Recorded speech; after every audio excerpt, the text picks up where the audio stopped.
podcast is part of the Sports Social Podcast Network. Thanks for listening to No Question About That. If you'd like to support the show, you can do so on patreon.com/NQATpod, where we do a backers show each week and there's merch available. You can write us a review on Apple Podcasts or Spotify and leave a 5-star rating. Or you can visit our merch store at nqatpod.com/merch.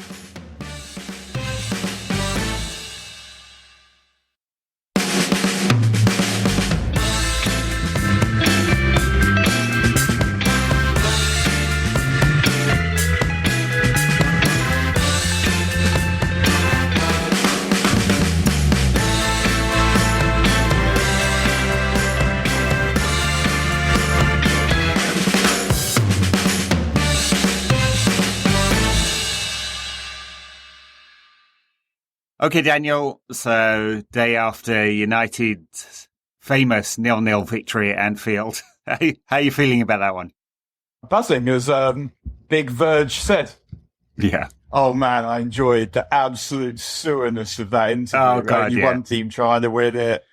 As though, I mean, you used to see it a lot when Wenger's teams didn't get their own way, that other teams had somehow cheated by not playing into their glorious hands. Yeah, as if there isn't more than one way to win a football match. But also, you watch that game and think Liverpool played really well, Liverpool deserved to win. No one is saying that. No. They had a lot of shots, but they're all kind of long-range pot shots, crap. They didn't create much of any. I don't remember, and I couldn't see in the data, like, some really obvious stuff they definitely should have scored and beaten us by many. So yes, I did enjoy the bitterness of that interview afterwards and the moaning. So only one team trying to win, and look at them, they're so excited. Shut up, man. Like, why are you talking like you're something? I think that from quite early on, I felt United were going to be quite comfortable in the game. I didn't particularly feel like Liverpool were going to be able to up it, because I think their results are much better than the players and the team. Yeah. And I felt, really, we should have nicked it. 2 points dropped. There were, two good opportunities. Højlund, was there another one later on? There were opportunities for United, not loads, but given the game plan was to actually be quite narrow, much more compact between midfield and defence, which we haven't seen very much this season. And to be disciplined, as Ten Hag called it afterwards, that worked very well. It was a crap game of football, but that's what United needed to create it, I think, in order to get something out. I think that one major difference was no Bruno. Obviously, Bruno is a class player, the best player in the team, but the balance, there's a reason why we didn't concede or even really look like conceding, and one of those was the balance of midfield changed because he played Amrabat, and who doesn't run, he waddles. It's quite incredible. Looks like his shorts, like he's got like extra large shorts. But having Amrabat and Mainu there instead of one of the two, and then Bruno and McTominay, made us look much less likely to concede. And that is the right balance. I don't think those are the players that I'd go with. Whenever I go with Mainu, Casemiro and Bruno, but we immediately look more solid by changing the profile of the midfield with a more defensive player and taking out nominally an attacking player. Yeah, for sure. And Scott McTominay was more disciplined than is normal, which was reflected in the fact that he actually got on the ball a bit more than normal as well. It was funny, helped. Wasn't it? He was kind of busting an aneurysm trying to be the captain. Yeah. Trying to get on the ball, be inspirational and like make third man runs. Like he was kind of strutting about a bit like he was Frank Lampard. But it's every week, the McTominay principle, the McTominay paradox, where something's biggest asset is also its biggest issue, and that is this United team and McTominay. Yes, he's the top scorer, but also the way to make the team better would be to take him out of it. That would be the quickest way of improving this team. Yeah, sure. And just the introduction of Mainu just adds a layer of class and composure to the central midfield that we don't normally get without him in the team. And it's interesting. He played very well against Everton. He played so-so against Newcastle.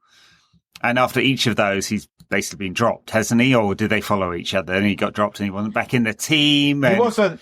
So he wasn't dropped. I think he was rested after. Yeah, and he's been injured, so there's fair enough. But it's like after that kind of performance and the composure that he brings to the team, you want to see him, within reason, play as often as possible. Now, yeah, I mean, I've been thinking about Lewis Miley at Newcastle, that he just plays. It doesn't. There's not how constantly leaving him out. Is that he's earned his place in the team and he's staying there. But I liked what Ten Hag said about Manu afterwards, because he basically talked about how good he is at scanning and his physicality. And once he's settled a bit more, the passes will come. He said when he gets used more often in these games, he'll get even more joy from it. With his skill, with his speed of action, he can get such passes. He's a player who can really hurt opponents. So I guess he was talking about the pass he played to Garnacho where Alexander-Arnold made that touch. And this is, I guess, why the player one of the reasons why I've wondered if we're squeezing him into being a number 6, because he has ability to play there, and Ten Hag couldn't get Frenkie, so he's making Manu that instead. Because when I see him the way he plays going forward, I want him on the ball a bit closer to the box. So I guess that's one reason why whoever we end up deploying to play with him, and presumably it's going to, unless Dan Gore makes it, it's going to be someone we buy.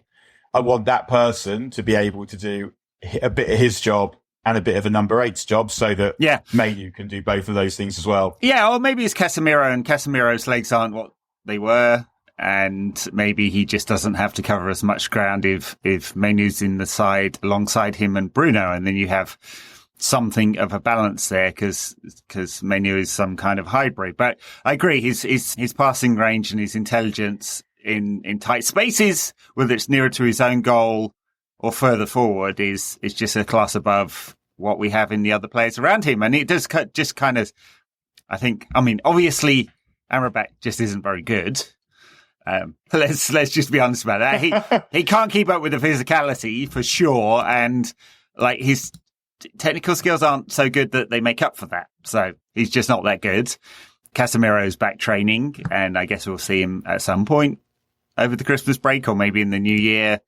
But it certainly felt like he wasn't physically up to it anymore. And the fact that he was getting a lot of yellow cards and reds last season seemed to be an indicator of that. He's just a half a beat behind. Manu doesn't have any of that kind of problem. He is physical. I mean, he's mostly technical, but he's physical to go with it. He doesn't look like he's often bullied on the ball. His press resistance is really high because he, as Ten Hag says, he scans, he knows what's around him, and he lets the ball run across him. Very simple technique that allows you to just have a little bit more space. And so it feels like if we can not burn him out, be sensible about it, because he's 18 years old, and not get him injured like everyone else in the squad appears to be, then he's the person that brings balance to the force in this squad. With all the holes that we have, he's the one. But, and I don't want to hype him up too much, because of course we all look like idiots in 6 months if he doesn't make it. But it feels like the ceiling is so high that it would be a shame to not have him in the team now, because we need him.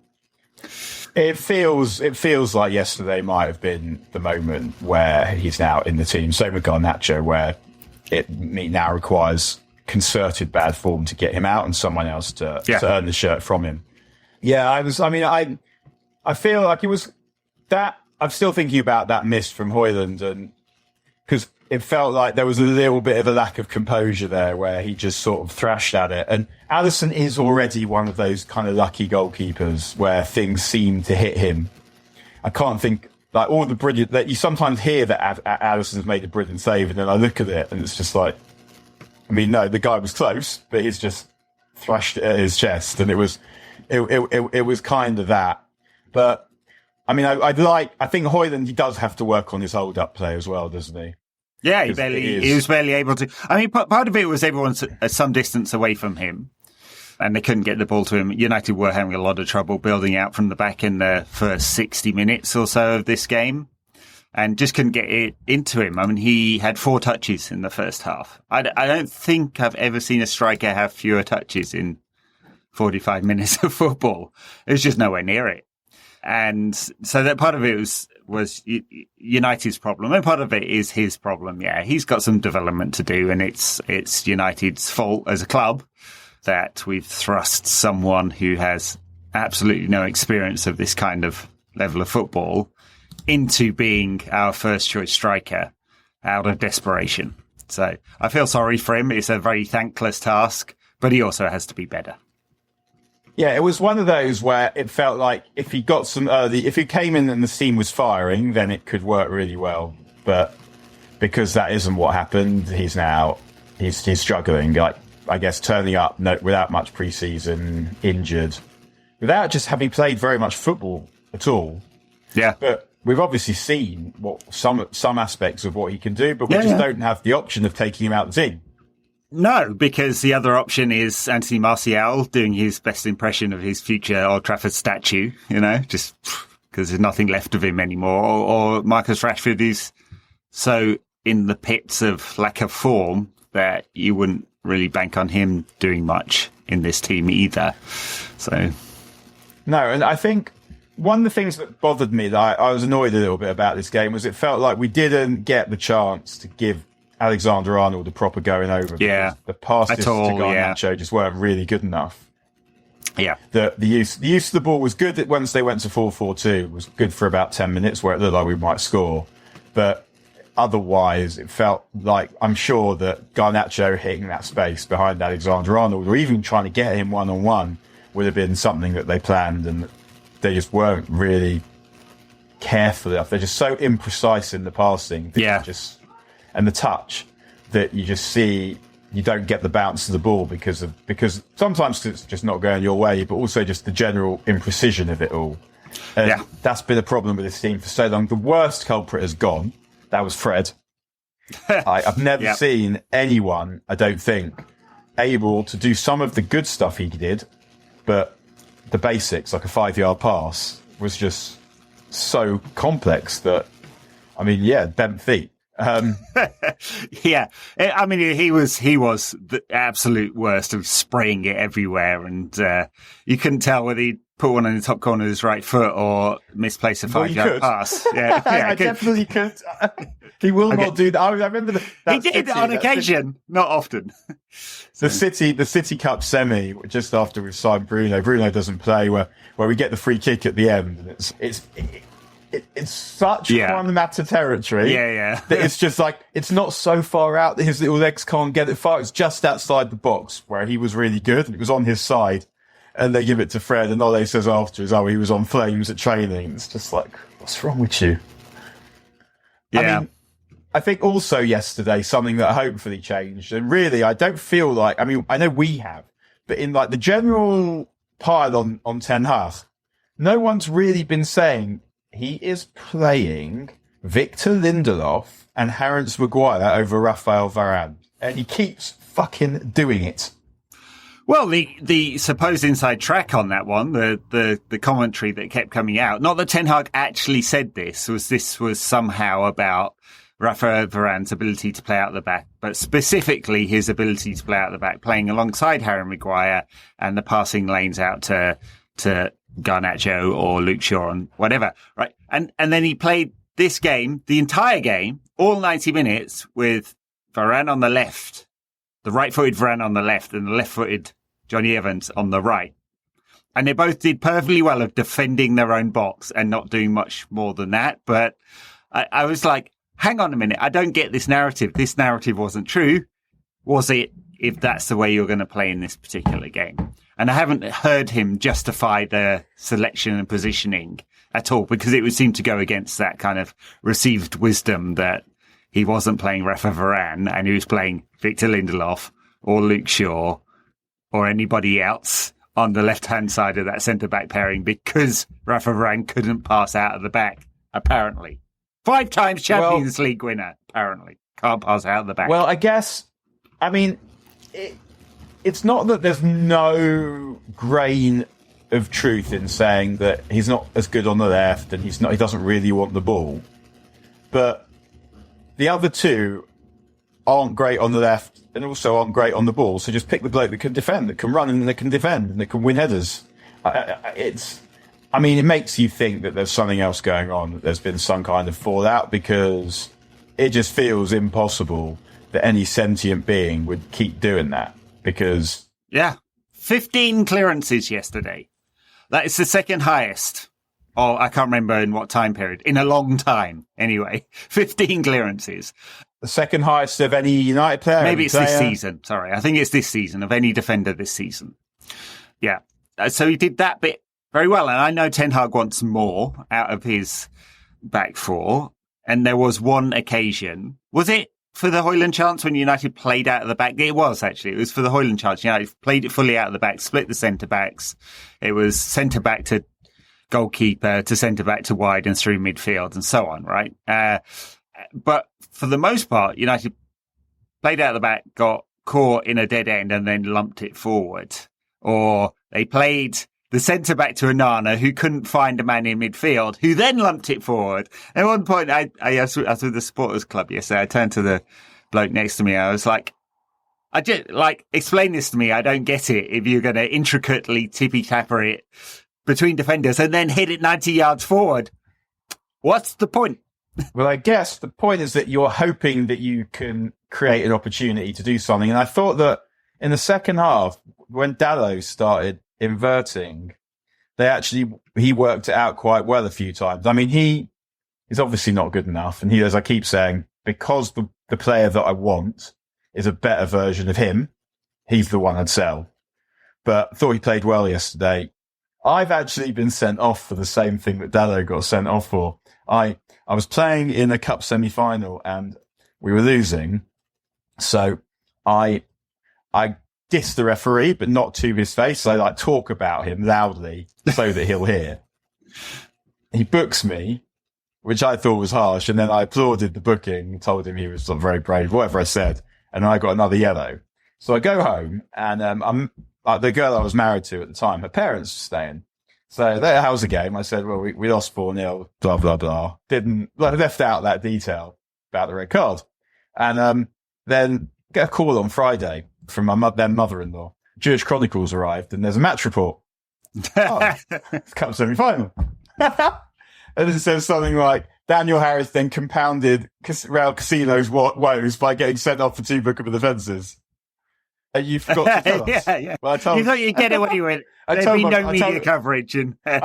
Yeah, exactly. I told my brother-in-law, obviously, but no, that is true. I had not fouled him. But yeah, I thought he was unlucky. Yeah. I mean, hopefully not a massive deal to have just one Pisaka in the next game. But he is another one who is quite press resistant, definitely relative to the other defenders, some of the other defenders that we have. He's just a bit crap. He's eliminated some of the defensive errors that he is renowned for, but really not added much of the attacking stuff. But yeah, he's okay on the ball. It's just like the rest of the game is a problem.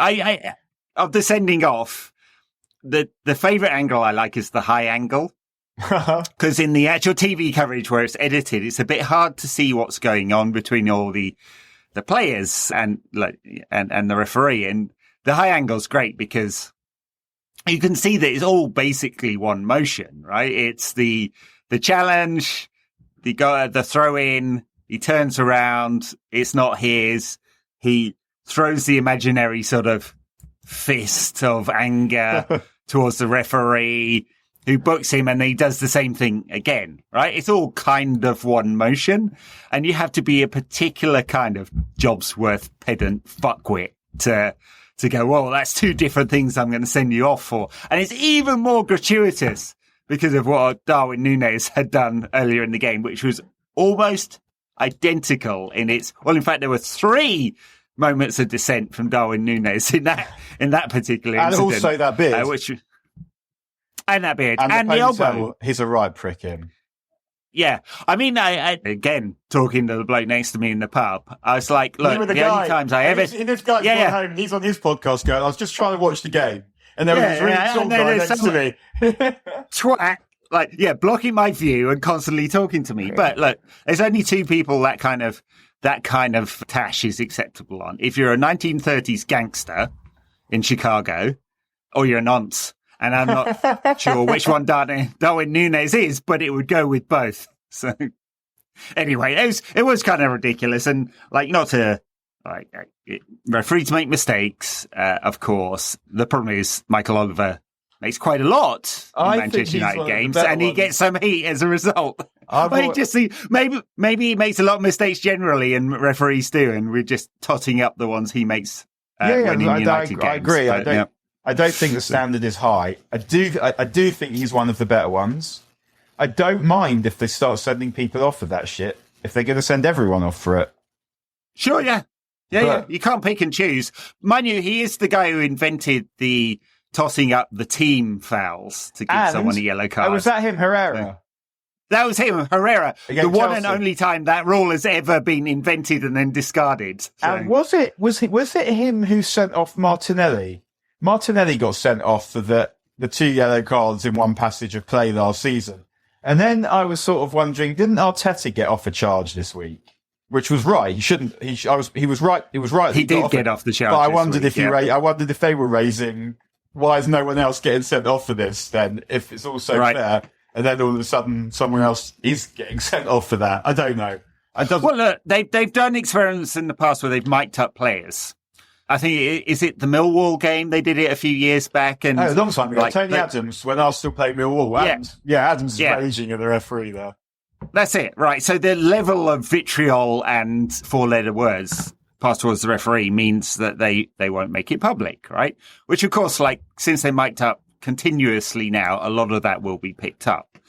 So the question of what is dissent, right? So is being frustrated with a thing that hasn't gone your way. Is that dissent?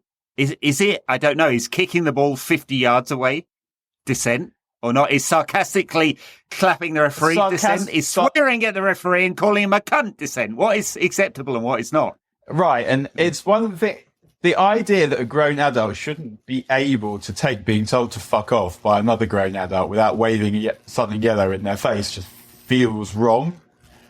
But keep coming back to the fact that the stuff that's going on grassroots pitches means that much as I enjoy the behaviour of players, referees looking stupid, referees being officious, all of that stuff, much as I enjoy it, it's unfortunately endangering the safety of referees on a Saturday and a Sunday.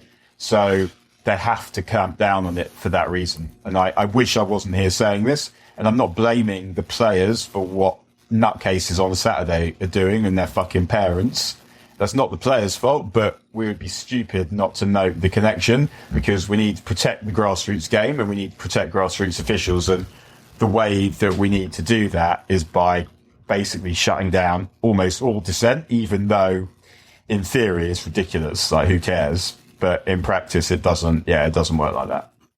Yeah, I'd be comfortable with that if that was actually the case week to week or even within a single game. And it's definitely not, right? So there have been many more cards this season. It's just not. They don't do it every time. They just don't. And it was just very egregious in this particular game. But we'll watch some games this week. There'll be dozens of incidents you could record just this week alone that did not match what happened yesterday. So yeah, it wasn't as egregious as Irwin's red card in 1999, but it wasn't a good one. I'll tell you, thinking else about the game, I thought that Anthony was wank. Just so many of our good situations went to him to die. I thought bringing Pellistri on for Anthony was a good change, though, because at that point we started a bit late, but a bit of pace on the break, but I think that how crap people seemed to have decided he is not a fair reflection. And he always wants the ball, and he hasn't ever had a decent right back behind him. But he was going to need to make a big step forward this season. It doesn't look like it's going to happen. And we can blame Ten Hag for signing Anthony, and say he should have known, and he probably should. But at the same time, a proper structure saves him from himself on that one as well, I would say. Well, yeah, certainly. And it appears to be reading between the lines of the various reporting from people who actually do know something, and there's a few of them out there, to be what Ineos are thinking about first, which is let's get the structure fixed and not worry about the next saviour of a manager until we get all the right pieces in place. So yes, you're right. Ten Hag should have been saved from himself there. I mean, the thing with Anthony is the only thing that stands out, and it's true both with your eyes and the data, is his defending. Yeah, he does that, the defensive part of his game, very, very well. He's very disciplined. He works hard all of the time. He covers his full back. He actually makes tackles and interceptions. He's quite high in the rankings. Every attacking metric is in the 30th to 70th percentile. I mean, he's right in the middle of the averages you can get for being an attacking player. And of course, he's got 0 assists and 0 goals this season, which is another one. That is a good, important metric, that one. Quite an important one for one of your 3 attacking players, yeah. But so, I think... Yeah. In Ten Hag's defence, I would say, the reason he's going, one of the reasons anyway, he went for the players that he knows is because the club hasn't made provisions to prevent that from happening. No, they definitely have not. I mean, they built, so like 2 years ago when Murtough got the job, 18 months ago, whenever it was, I thought, well, okay, let's wait and see what happens. But this is a step forward. It looks much more like every other elite club in Europe, pretty much, right? You have a director of football or football director, I think Murtaugh's title is. What the difference is, I'm not sure. Director to the football. Yeah. Football, director of.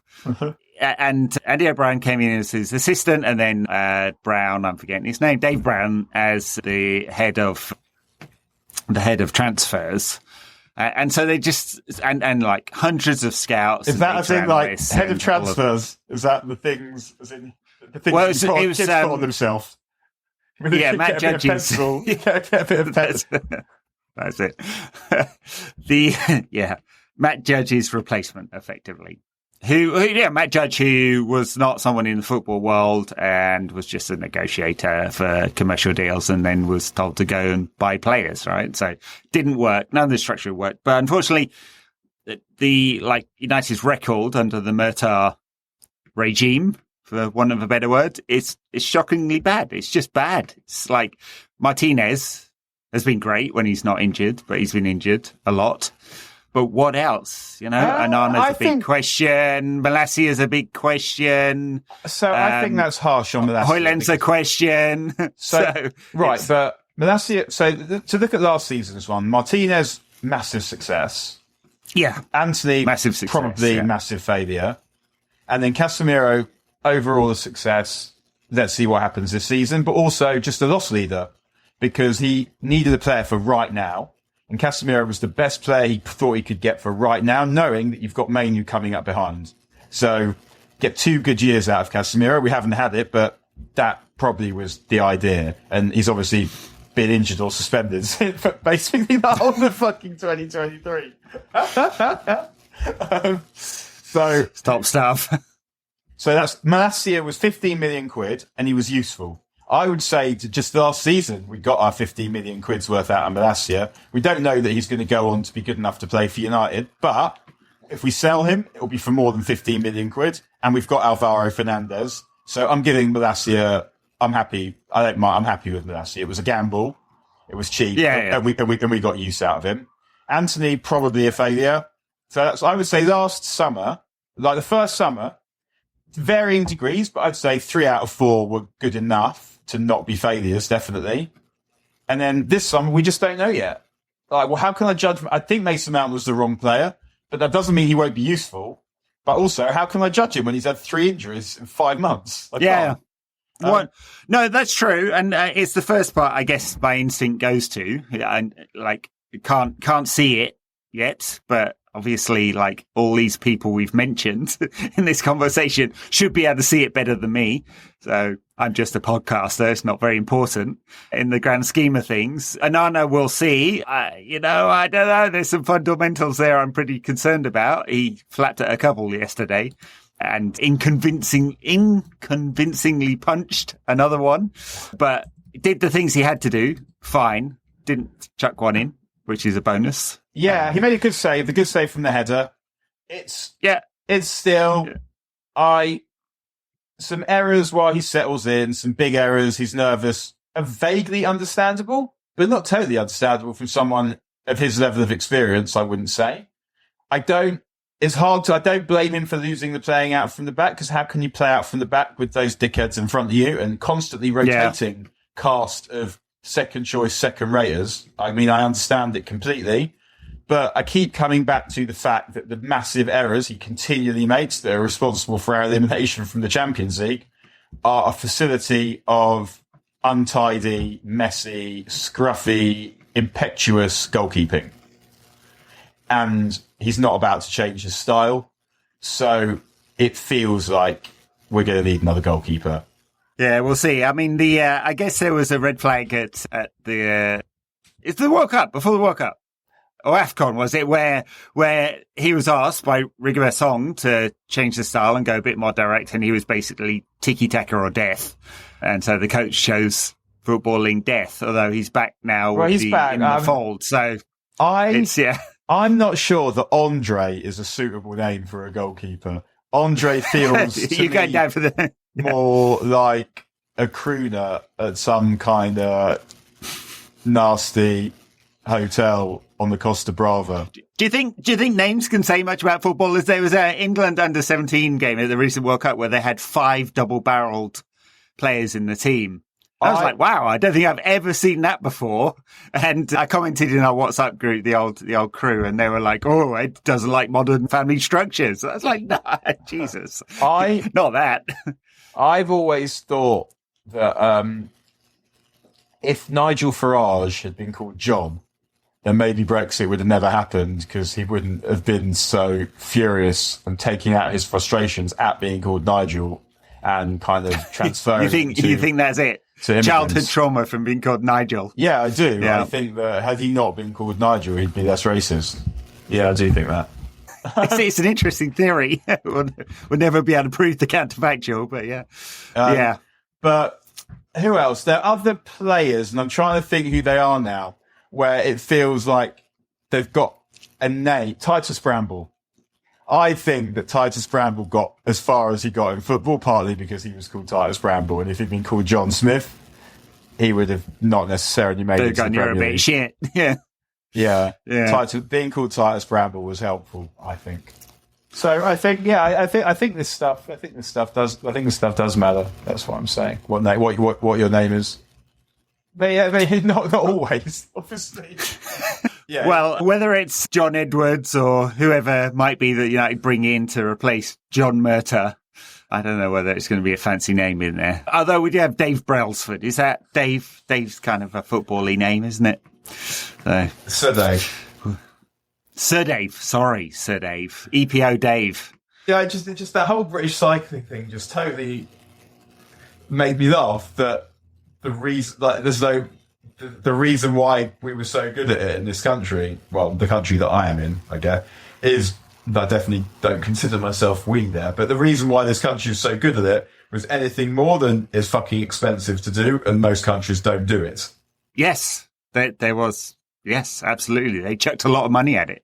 If you have good infrastructure, and well, I mean, it's true. Actually, like to the wider point there. I mean, it was a point made in Soccernomics, which has had a few editions now and called some different things in different countries. But one of the points was there's a very high relationship between GDP per capita and success in sport. Well, what a surprise. Not entirely based on that, of course, because there are definite exceptions, Brazil being one. But yes, there is a strong link between the two things for understandable reasons. And becoming more so now, I would say, particularly if you look at what's going on in European football in particular, that, yeah, the richer countries are just doing better. It feels now like England are going to be good at football forever because the money in the Premier League has led to money in the system that has led to the culture of the country changing such that there'll always be good footballers, they'll always be found, and this will always be a good place to be a footballer. Yeah. Can we find some good footballers for United? No. So, no, apparently not. I mean, we sort of can, but what if we're just cursed? Yeah, maybe. I think that's probably... What if Fergie you think did the deal? Fergie did the deal. He did the Faustian deal, and we're going to be shit forever. Maybe. Yeah, like So- Dorian Gray. Yeah, the Dorian Gray. Well, I mean, he sort of did do that deal with the Glazers, sort of, in that he did, by allowing the takeover, he did sort of condemn United to be likely shit after he turned it in. What a bottler. Quitting like that. Pathetic. Weak. Yeah. Why isn't he still manager? I mean, here's one of those what would have happened if Fergie had been 10 years younger or had stayed on? Because he did force the title out of that team, but it wasn't good. The 2011-2013 teams weren't good. No. Or the other way around. What if he had actually quit in 2002 and we'd got Sven as manager? Would the spiral to mediocrity have just happened a decade earlier? Probably, right? So, Which means we might be out of it now. yeah, or out of the Premier League and mulling around the Championship. Yeah.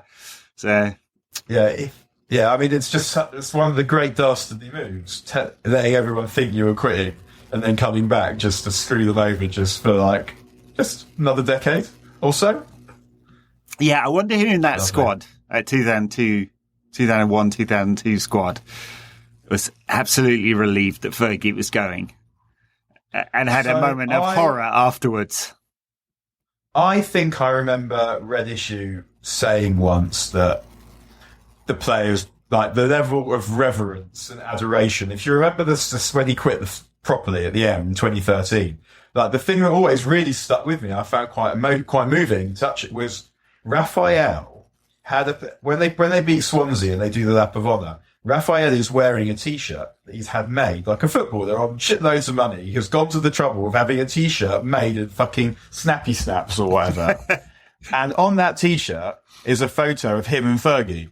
To go to, I mean, it's not a massive length, but it's like a length that you would go to for someone, but that you thought to do it, and it's just like you and them together that you're just like so happy to have known them. I found the way, like Van Persie also, you could see was just like, when he encountered Fergie was just delighted to have come to learn at the feet of this great master. I would say Raphael would probably just text his PR people, but I actually sat next to his brother for 12 hours on a plane to Brazil once. He didn't say much because Fabio or a different brother. Fabio, yeah. His English was not awesome, so my attempts at doing conversation were not great. But we were in the love seats on the BA plane, so he couldn't get away from me.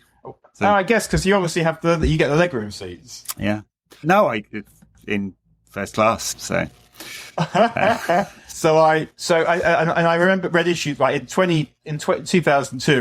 It wasn't really like that. I think maybe it's just different kinds of players, because you couldn't say that Beckham and Scholes and Giggs don't have reverence for them. I think it's more the way that they were raised was probably less touchy-feely, so that football is cutthroat, so that when people move on, like you just get some new people. Do you know what I mean? Like sometimes, like when you hear that footballer A was best man for footballer B, sometimes I think, well, don't you have any other mates? Yeah. Like before you were a footballer, but they just they go through so much stuff together, and I think it's probably quite intense at the time, but you've got to be mercenary about it. So when you move on, it moves on. Whereas, I don't know, maybe by the time 2013 comes around, it's all a bit more touchy-feely. The style of management is a bit more touchy-feely, probably giving a little bit more pastoral care, or Fergie's mellowed a bit as he's got older, so the players maybe feel more comfortable about coming to him for pastoral care as well. I don't know, but yeah, probably that. But also, I guess the legend of Fergie in 2002 versus the legend of Fergie in 2013, also very different. In 2002, he's a great manager who has saved United. By 2013, he's the greatest. Yeah. Well, true. And especially in the context of what we now know of the Glazers' ownership and their ability to structure and run a football club, the ability to turn that dross from 2002 to 2005 into a 3 times Champions League finalist, and I can't remember how many titles it was before he retired. Several. It was, a stroke of unbelievable genius. So, yeah, good football manager in my opinion. A shocking take there, and you can print that. Yeah, as he once said. All right. Well, I guess that's Liverpool. We've got. Do we feel better about what's coming up next? Because I was looking at Liverpool, West Ham, Villa, and Bayern before this as like quite high up on the potential for losing a whole bunch of games in a row. But we should feel better after actually having got something out of this, shouldn't we? Yeah, I mean, West Ham be a different kind of game. How do you go about signing Anthony and leaving Kudus there, who you could have got for half the price, a lot less than half the price, and then some? I could probably, because also he'd had a year less. Yeah. Also, it's even more nuts. Like Ghana drew with Comoros or lose with Comoros in the first World Cup qualifying, and you sometimes get managers who want to they're desperate to show you how clever they are, so they do something so you'll think it's clever. And Chris Hughton leaves Kudus out of that Comoros game. Ghana managed to not win. But yeah, I mean, he looked a real player, Kudus. And I thought Luke Shaw played well yesterday. So that'd be an interesting battle. But I'm hoping that, because he's got a decision to make now, Ten Hag, because is he prepared to drop Scott McTominay? Yeah, that's a big question, because he doesn't appear to be. Yeah. Because it now feels like that is what he has to do. Yeah. And politically, he can leave out Amrabat. But when Casemiro's back, then you are going to have to do something. Because he obviously knows that Manu is the future of this team. He says it I know we've all been pissed off that we'd like to have seen more of Manu than we have since the Everton game. We just want him to play in every game, and maybe he is being a little bit too circumspect, but he has been out. But it feels like he's had a few games now and he's ready. So he does have to make a decision. And it's not a midweek game. They've got a full week off, and so like the recovery will be fine, and like Manu can play 2 games in 7 days. I think that's fine for him as a young fit man. And so it really will be a question now. If Ten Hag goes straight back to what he was doing before and the dross that United were producing by playing Bruno, McTominay and Amrabat in this one, I will be very disappointed, I have to say. Someone needs to tell him that. Yeah, someone needs to. How can we? Yeah. All right, Baldy. There's a Yeah. So I think I can't remember what I was going to say. I would like it. I would like it if we were good. The West Ham game. It's that because it is a difficult game. West Ham. One thing that I wonder if it makes a difference, and Ten Hag's obviously we've criticised him, and he has been criticised for taking the amount of time it's taken him to not get us playing coherently, versus what we see from Villa and what we see from Newcastle and what we see from Tottenham. Mm-hmm. Now there are other differences, but I think one significant one will be when Postecoglou, Howe, and Emery took their jobs. They did not have midweek football, and Ten Hag has had the busiest schedule last season, I think, of any manager in the world. More than 60 games. Not a lot of time. Not a lot of time to do any coaching. And when I say that, I don't know that his coaching is any good, but it's almost like another excuse is being taken away. You're going to have fit players, hopefully, from more or less now till the end of the season. You're going to be able to coach, and we're going to see. We're going to see if you're any good. And I think that it's not unreasonable of us to posit, well, what he would have turned up hoping to do might not work. Winning that Eredivisie with that Ajax that he had is very different to competing in this Premier League, and maybe the kind of shit he was getting away with there. And let's not forget that Ajax team eventually got fucked up by Premier League goal power, basically. Mm-hmm. Just some dickheads on the bench that can make stuff happen. That what he could get away with in the Eredivisie can't get away with in the Premier League. This man-to-man in midfield stuff. when you've got the best players, but not just the best players, when you've got the best players by miles and miles. Yeah. Oh, well, in fact, actually, to come back to a player we talked about a lot, Anthony, like his one trick of coming inside to float the ball to the back post is not successful in this league. His second trick, of which he's very, very, very not good, of knocking it past the player on the outside and trying to run around the outside, does not work in the Premier League level. I've only ever seen Gareth Bale pull it off, right? Every other defender of any competence is able to just move across the line, right? And it just doesn't work. He's not able to go around the outside as a result.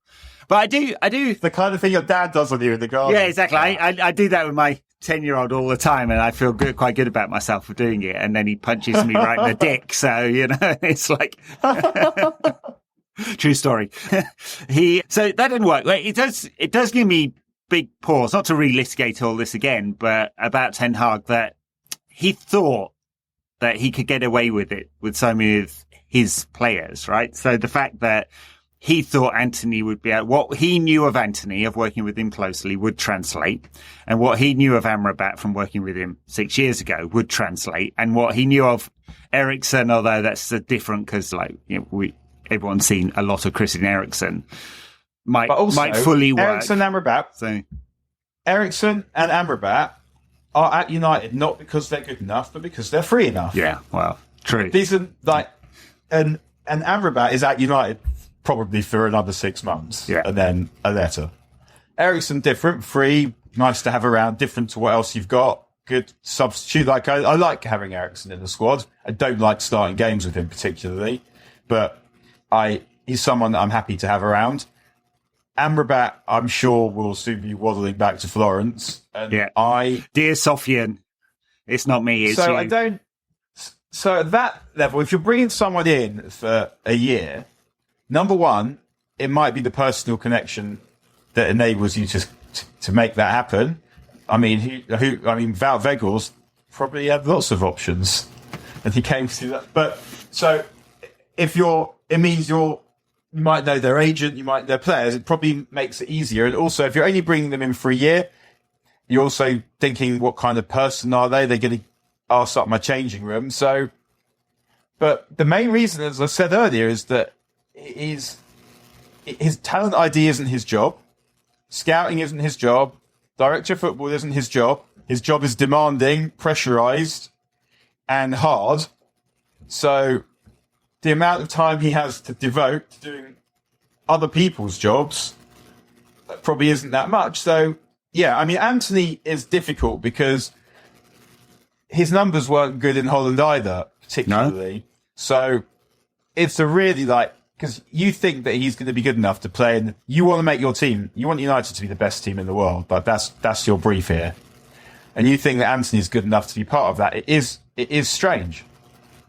We can't say it isn't, even though, as I keep saying, I still think he's been better so far than people say.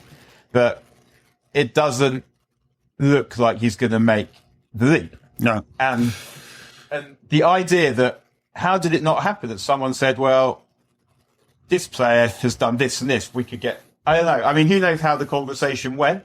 And maybe they just felt that they couldn't deny him who he wanted in that first window. Yeah.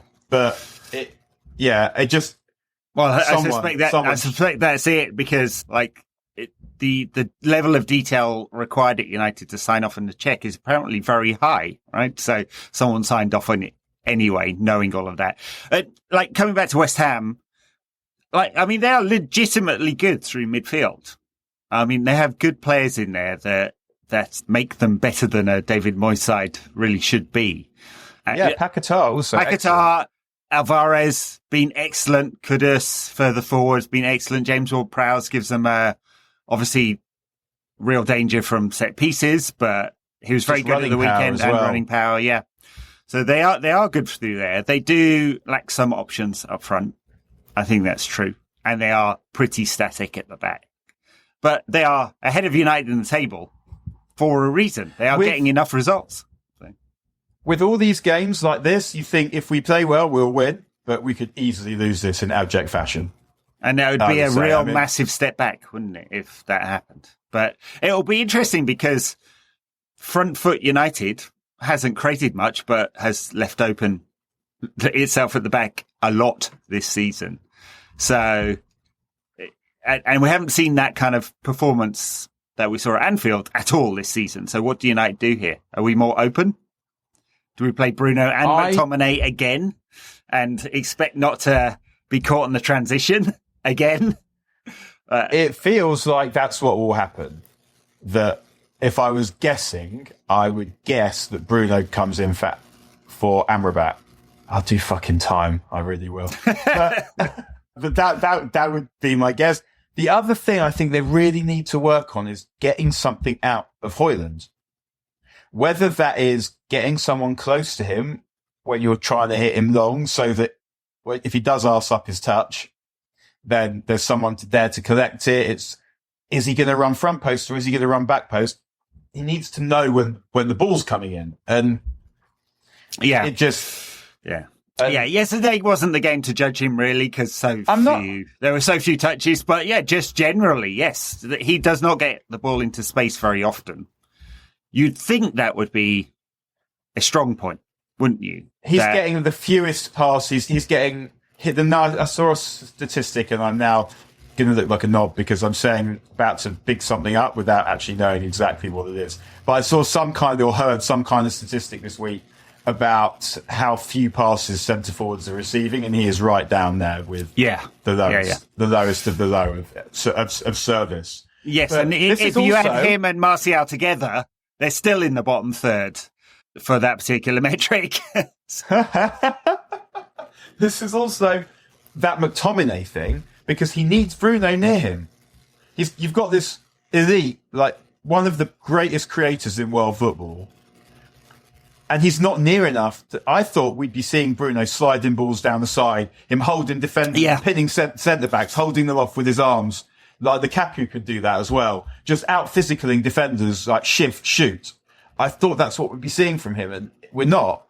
And it's weird because obviously Ten Hag isn't telling them nothing, but they play like he's telling them nothing. Part of their job is obviously standards, and they are responsible for their own standards. And when I say professional standards, I really mean fuck all. I mean putting in effort and concentrating. Those are professional standards of being a footballer, really. You work your arse off and you concentrate hard. That's it. And I'm not really seeing that much of that. And the Liverpool game was one of the first times we'd really seen that. But also, that's the player's responsibility, but also it's the manager's responsibility to inspire them. And he's not a manager who fires people up. They're not coming out to not get beat for him. And so when that's the case, you've got to really get the kind of the tactical element right, and you've got to have characters that don't require that. I don't know if we do or not, but you have to. The tactical stuff has to be bang on, and it's just there's something's getting lost somewhere. But then that was clearly the case with Ole, whose coaches who were getting instructions from McKenna and Carrick, who obviously weren't telling them to just be dickheads. That was all their own words. So hopefully now it really does come down. Now Varane's in the team. It really does come down to Martinez coming back and Casemiro coming back, but to the composition of that midfield. And if he would just get that composition of the midfield that we all know what it is and leave it alone. And I don't mean not give them instructions, but just try and let a team gel and settle. And this probably isn't even the best time of the year for that because you will have to rotate over Christmas, but you'll try and keep the bones of the team the same. Then the players start to feel partnerships on the pitch. They start to feel comfortable. And then you'll start to see results. But it won't be good. It will not be good on a regular with Bruno and McTominay in the same midfield. It will not. No. So we've got West Ham, then Villa. Villa is on Boxing Day, and then I forget we get one more before the Wigan game, don't we? We'll lose at home on Boxing Day. I mean, I've got a bad feeling about that one. Forest, and then the Wigan game. So it's busy, but there's definitely been busier Christmas periods. Yeah, that's true. 23rd, 26th, 30th, and then the 8th. So they'll still do loads of rotating because they feel like they have to. But you're right. Actually, you do not need to rotate that much there, particularly if you can get one of those games won quickly. Yeah. Well, we'll see. I mean, it's the West Ham game's definitely an opportunity. So is Forest. The Villa game, and we'll come back to that next weekend. But yeah, obviously that looks dangerous. Although I have to say, not that I have any sort of soft feelings for Villa or anything, but I did quite enjoy Ollie Watkins giving it to the crowd after he scored at the weekend, and his explanation thereof was quite enjoyable. Yeah. What did he say? Well, he tried to say it wasn't like I wasn't directing it the whole crowd and the opposition, just that one bloke who's giving me shit all game. Maybe or maybe not true. I don't know. But look, it's I don't know. That's part of the game, enjoying it, right? Yeah, of course. I mean, yeah, Villa are really interesting because they got good skill level and they're really physical as well. Mm-hmm. And I think that, I mean, it was funny because I sort of feel like it's not a great matchup for us, but we beat them quite nicely when we played them in the cup last season. And we've had like that'll be a good game. That should be a really like a proper good Boxing Day game. But yeah, we know what has to be done, and it feels like we shouldn't be that far off being good, but we might be miles away from being good. I mean, they've scored double the amount of goals we've scored, Aston Villa. Double. 17 goals in 18 league games is a total disgrace. And we can make a million excuses for Ten Hag that are fair and exculpatory, but there's no fucking excuse for that whatsoever. Absolutely not. Well, on that joyous note, we'll bid you farewell and catch you on the next one. Thanks a lot, everyone. Please.